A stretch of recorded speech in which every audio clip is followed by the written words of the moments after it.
Bom dia, crianças. Tudo bem com vocês? Então, chegamos a mais uma sexta-feira, finalizando mais uma semana de estudos. Vamos começar por geografia. Nós vamos fazer as páginas 444 e 445, depois a atividade da folhinha.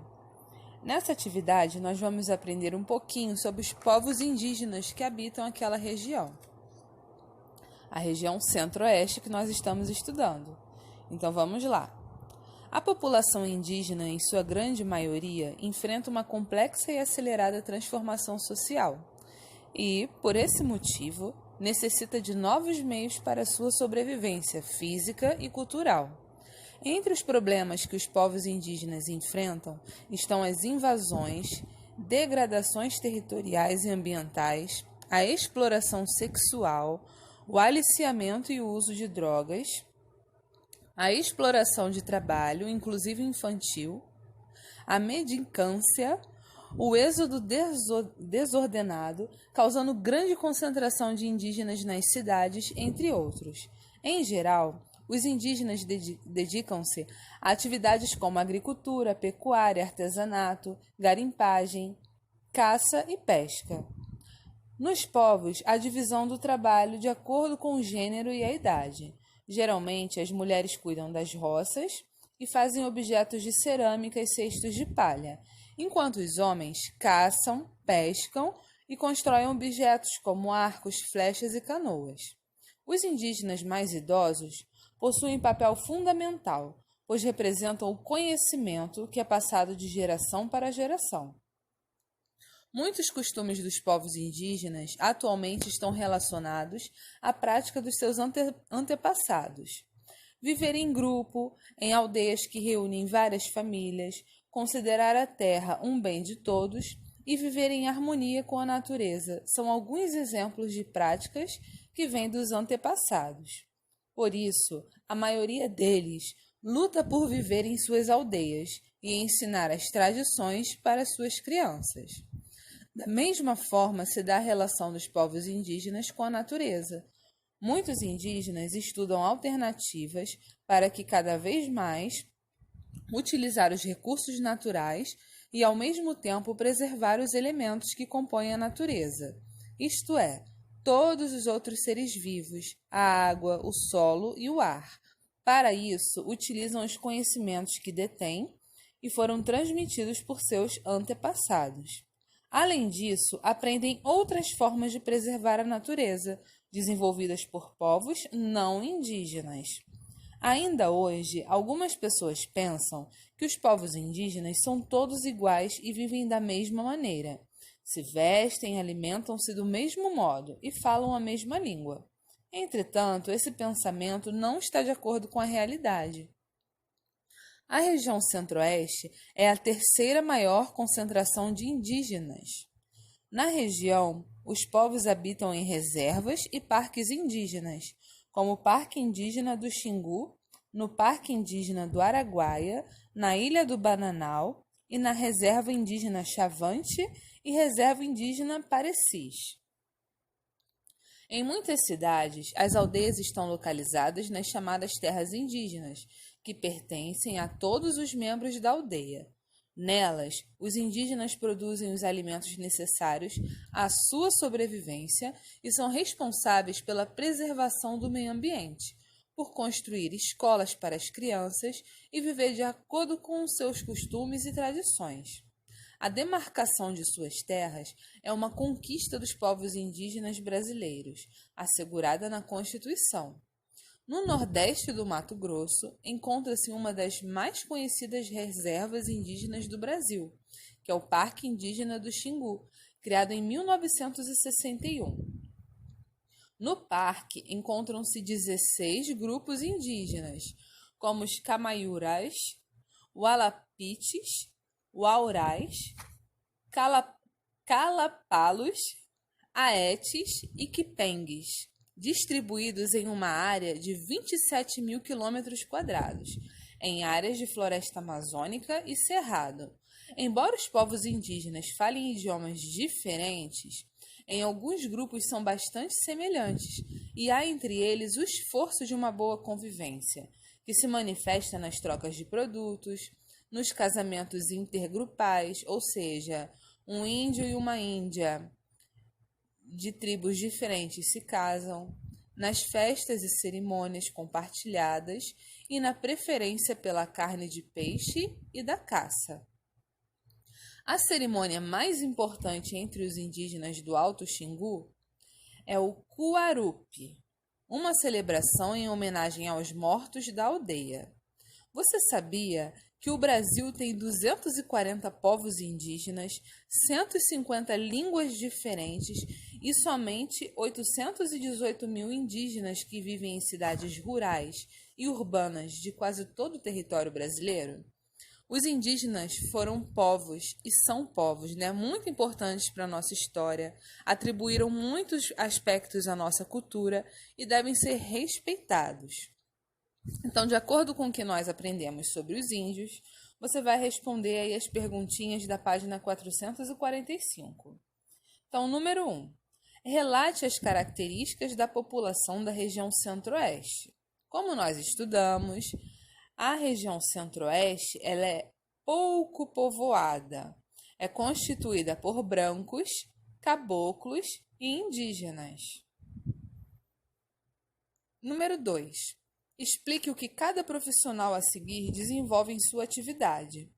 O que faz o boiadeiro? Ele se dedica à criação do gado.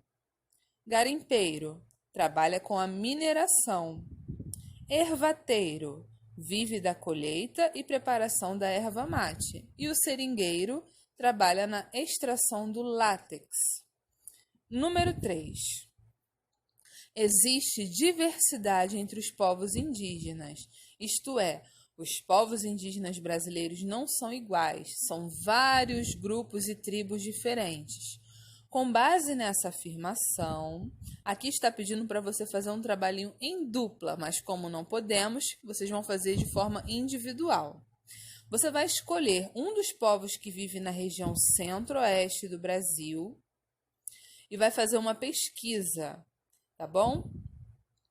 Eu quero essa pesquisa no seu caderno.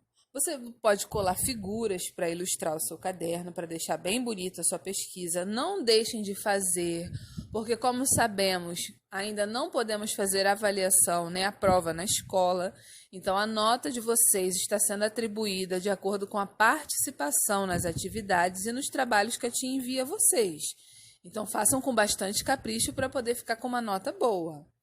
Então, você vai escolher um desses grupos que a tia citou aqui no texto. Você vai escrever a respeito da população, da língua falada, em qual região essa tribo habita e quais são as tradições, tá bom? Façam com bastante capricho. Agora nós vamos para a parte da folhinha, que é um resumo, um questionário sobre a região centro-oeste. Vamos lá? Então, anotem o código da nossa aula de geografia de hoje, que é 06F. Você pode consultar o seu livro para responder o questionário sobre a região centro-oeste. Você vai responder no seu caderno as seguintes perguntas. Na letra A, quais são os nomes dos estados que fazem parte da região centro-oeste? Letra B, qual é o principal rio? Letra C, qual é a principal forma de relevo da região centro-oeste? Na letra D, qual é a principal vegetação dessa região? Na letra E, você vai escrever quais são os principais produtos do extrativismo: mineral, vegetal e animal. Na letra F, qual é o clima predominante dessa região? Na letra G, você vai escrever sobre as características da população. E por último, na letra H, você vai escrever sobre o folclore da região. Folclore é tudo aquilo que envolve as tradições do povo: dança, festa, lenda, artesanato e culinária. Tá bom? Caprichem na atividade. Se você tiver alguma dúvida em relação à confecção daquele trabalhinho que está no livro, é só me mandar uma mensagem, tá bom? Mas não deixe de fazer. Agora, nós finalizamos a aula de geografia e vamos estudar inglês. Já em inglês, nós vamos estudar as páginas 600 e 601. Vamos aprender um pouquinho sobre os passatempos, hobbies. Veja esses passatempos.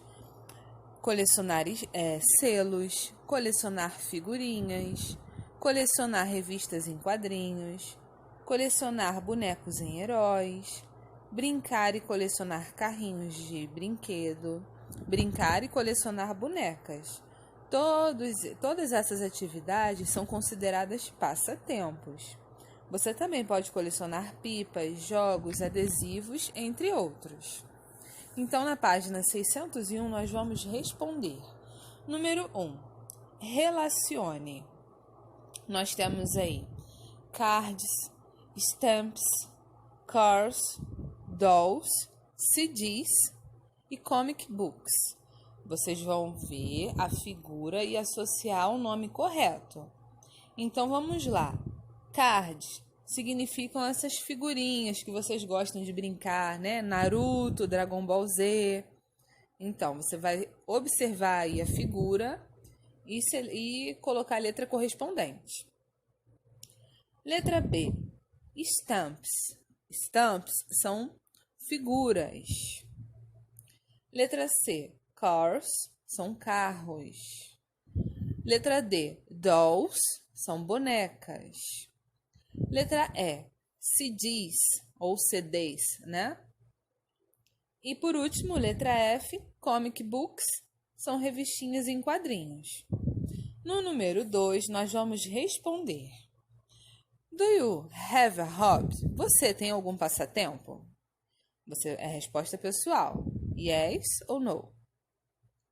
Na letra B. Qual tipo de hobby você mais gosta? Você gosta de colecionar stamps, que são figurinhas? Você gosta de colecionar pipas? Você gosta de jogar e colecionar carrinhos, cartas, figurinhas? Aí a resposta é pessoal, você vai marcar aquela que você mais se identifica. E qual o tipo de hobby que você mais gosta de compartilhar com seu amigo? Seu amigo gosta de qual hobby? Aí você vai marcar um X e assinalar a resposta, tá bom? Agora nós vamos para a página do caderno, a folhinha. Anotem o código da nossa aula, tá? De inglês, é 07F. Nessa folhinha nós temos aí diversos hobbies. São os hobbies do Garfield. Você vai completar as lacunas com o verbinho que está entre parênteses e associar cada frase à figura correspondente. Então, você presta atenção que eu vou ler a tradução de cada frase para que você consiga associar a figura corretamente. Mas não esqueça, você tem que colocar na lacuna o verbinho que está aí entre parênteses, tá bom? Então, vamos lá. O número 1, ele está nadando no oceano. Então, você vai procurar a figurinha que ele está nadando no oceano e encaixar o número 1. Número 2, ele está tocando violino. 3, ele está andando de bicicleta. Número 4, ele está correndo muito rápido. Número 5, ele está jogando basquete. Número 6, ele está cozinhando sopa. 7, ele está dançando. 8, ele está andando de bicicleta. 9, ele está jogando beisebol. 10, ele está molhando as plantas. 11, ele está andando de skate. 12, ele está patinando no gelo. 13, ele está surfando. 14, ele está pescando. 15, ele está dirigindo o carro dele. 16, ele está navegando na internet. 17, ele está escrevendo. 18, ele está esfregando o chão. E por último, no 19, ele está comendo pizza. A tia acelerou um pouquinho aqui as frases, senão o vídeo fica muito longo, mas você pode dar pause para acompanhar, tá bom? Um grande beijo, faça atividade com capricho. Se tiver dúvida, é só falar comigo. Até a próxima semana.